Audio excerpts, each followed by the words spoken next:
So I get questions often about, yes, well, teaching kids gardening is really fun. How do we keep them engaged during the lesson? And my answer is to provide a lot of visual materials.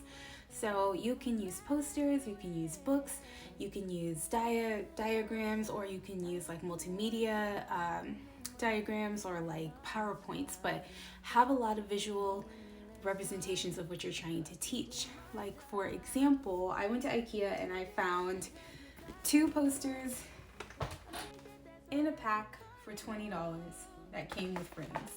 And one is an herb garden and the other is a vegetable garden.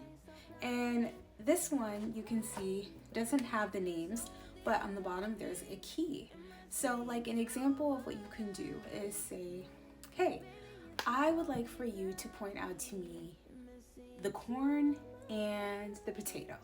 And say they pointed to the carrots. You could say something like, well, that was a really great guess, but this is actually a carrot.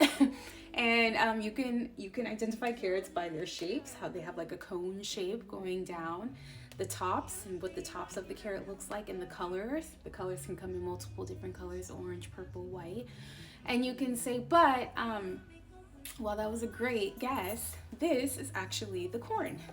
And you can identify the corn by looking at its outer leaves and what it looks like on the inside. Maybe it's yellow, maybe it's purple, maybe it's white, something like that. You could also do that with herbs. You can see here that the herbs are actually written, so they are identified. But say perhaps you walk around and you show the kids this photo of the herbs and you say, okay, I want you guys to look and study this poster for 1 minute. Take a look. And everybody's looking. After the minute is over, you take the poster away.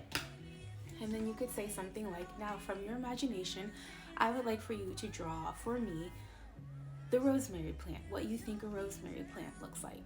And after they are done drawing, you can let them compare their drawing to what the rosemary plant looks like.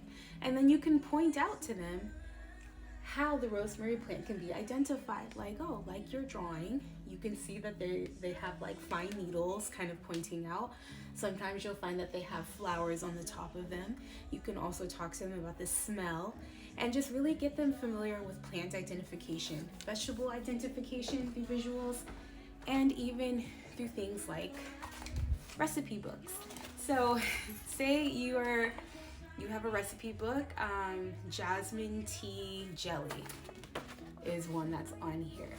You could have a student look up a recipe, and then you can have them see if they can point out if there are any herbs on a visual that are included in the recipe.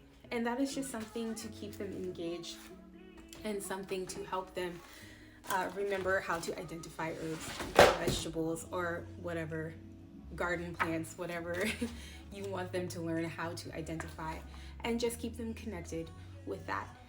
So try it out. Let me know how it goes.